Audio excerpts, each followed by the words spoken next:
दोस्तों, जहां एक और पूरे हिंदुस्तान में चर्चाओं का माहौल गर्म है कि राजस्थान का भावी मुख्यमंत्री कौन होगा, वसुंधरा राजे होंगी, बाबा बालकनाथ होंगे या कोई और होगा।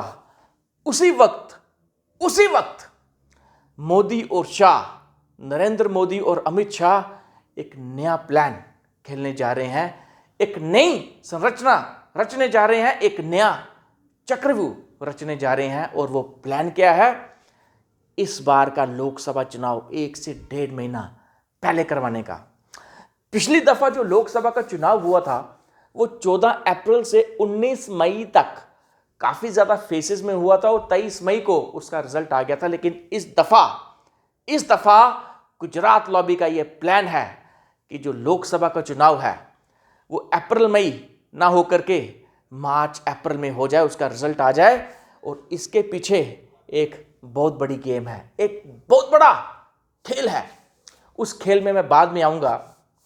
दोस्तों, पीएमओ ऑफिस से जुड़े कुछ अफसर और जो कुछ नेता हैं जो भाजपा हाईकमान से सीधा सीधा कनेक्टेड हैं, उनमें यह चर्चाएं का माहौल बड़ा गर्म है कि इस दफा लोकसभा चुनाव जो हैं वो जल्दी होंगे। और 22 जनवरी जिस दिन भव्य उद्घाटन है राम मंदिर का, और 4 दिन के बाद 26 जनवरी रिपब्लिक डे, उसके तुरंत बाद 27 या 28 को नरेंद्र मोदी एक बहुत बड़ी घोषणा कर सकते हैं। और वो घोषणा क्या है? इस दफा का जो लोकसभा का चुनाव है वो प्रीपोन करना, वो जल्दी करवाना 1 से 1.5 महीना पहले। इसके पीछे एक बहुत बड़ा गेम है, बहुत बड़ी गेम है। और आपको पता है कि नरेंद्र मोदी बिना प्लानिंग के एक भी कदम नहीं चलते। इस प्लान पे मैं बाद में आऊंगा। दोस्तों, सबसे पहले मैं राम मंदिर के उद्घाटन से जुड़ी बात आपके सामने रखने जा रहा हूं। प्रधानमंत्री के जो प्रिंसिपल सेक्रेटरी रहे हैं नृपेंद्र मिश्रा, उनको यह जिम्मेदारी इस बारी दी है कि राम मंदिर का जल्दी से जल्दी निर्माण करवाने का। और जब से उन्होंने ये जिम्मेवारी ली है, राम मंदिर का निर्माण बहुत जल्दी से हो रहा है। और ये खबरें हैं, हमारे पास इसकी रिपोर्ट है कि 7,000 के करीब वीआईपीज को बुलाना। और इन वीआईपीज में क्रिकेटर्स भी होंगे, पूर्व क्रिकेटर्स भी होंगे, बॉलीवुड से जुड़ी हस्तियां भी होंगी। और पूर्व क्रिकेटर्स में सचिन तेंदुलकर, सुनील गावस्कर, विराट कोहली हो सकते हैं। और बॉलीवुड की हस्तियों में अमिताभ बच्चन, अक्षय कुमार, अजय देवगन, कंगना रनौत, और सिंगर्स में आशा भोसले भी हो सकती हैं। और इंडस्ट्रियलिस्ट में मुकेश अंबानी, रतन टाटा इत्यादि लोग हो सकते हैं।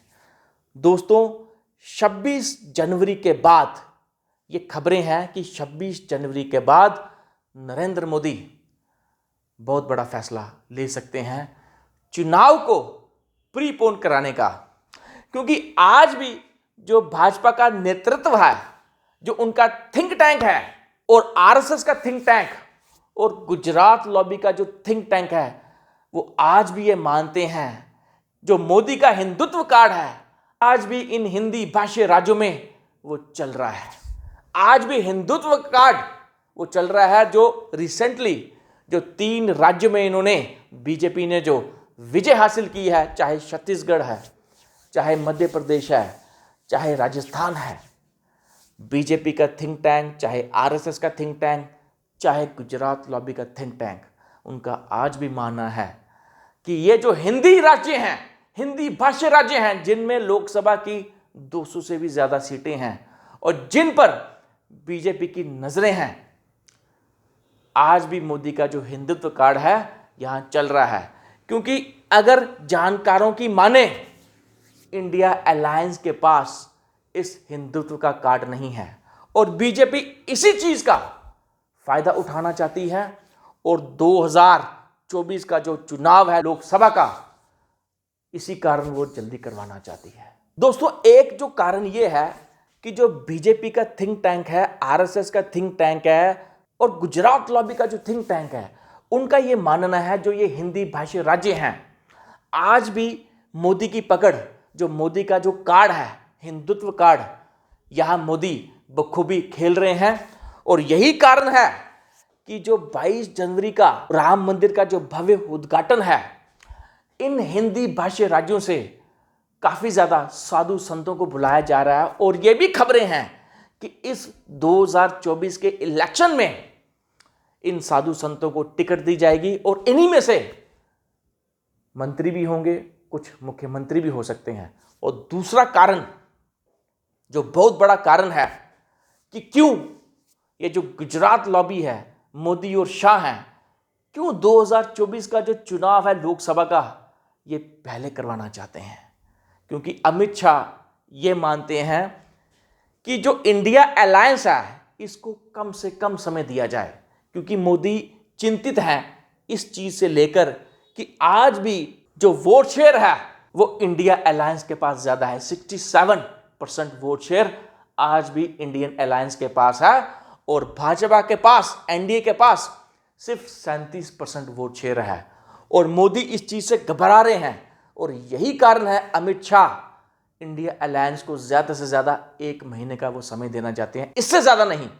क्योंकि अमित शाह ये जानते हैं कि अगर इंडिया अलायंस को ज्यादा समय मिल गया तो कहीं ना कहीं भाजपा के लिए बहुत बड़ी मुसीबत खड़ी कर सकता है ये अलायंस। दोस्तों, कुछ लोग मुझे ये पूछ रहे हैं, कुछ खबरें आ रही हैं, टेलीफोन भी कर रहे हैं कि क्या लोकसभा का चुनाव जल्दी हो सकता है।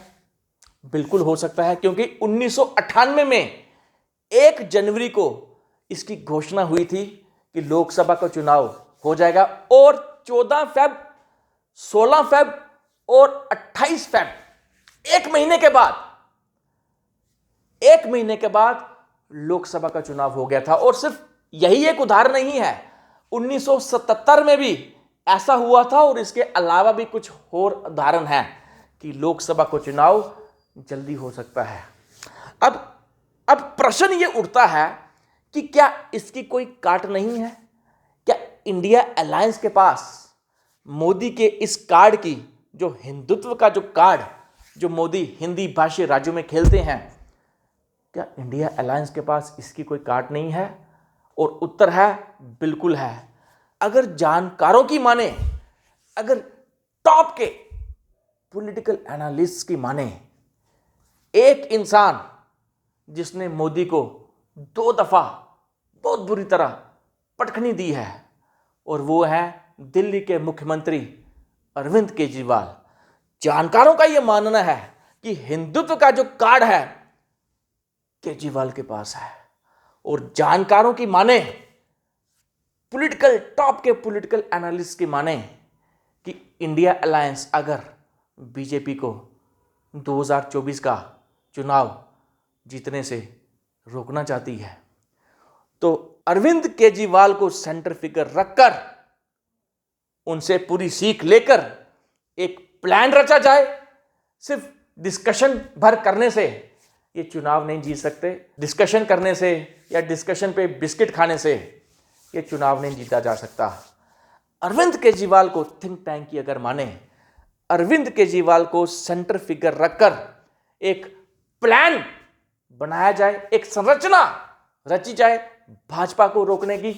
और दोस्तों, अगर जानकारों की माने, quick action and quick implementation, जल्दी डिसीजन लेना और उसको जल्दी अमली जामा पहनाना, जो ये करेगा, चाहे एनडी हो या इंडिया अलायंस, उसी के ज्यादा चांस होंगे 2024 के लोकसभा के चुनाव जीतने के।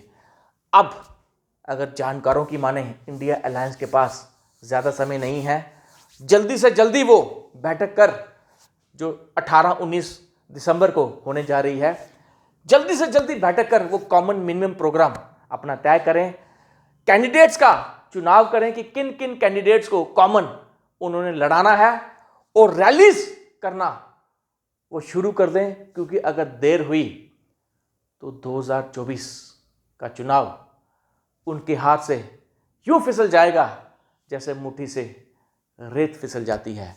तो यह शख्स अरविंद केजरीवाल, जिसके पास कार्ड है, मोदी के उस कार्ड की जानकारों का मानना है कि इंडिया अलायंस इस इंसान को सेंटर फिगर मानकर एक बहुत बड़ा प्लान बनाए, और अगर प्लान ये सक्सेसफुल हुआ, अगर आपस में उनकी अच्छी तरीके से कोऑर्डिनेशन रहा, क्योंकि अगर आप देखें एनडीए से काफ़ी ज़्यादा पार्टनर्स अलग हो गए हैं, चाहे उद्धव ठाकरे हों, चाहे वो नीतीश कुमार हों, एनडीए के पास वो ताकत नहीं है।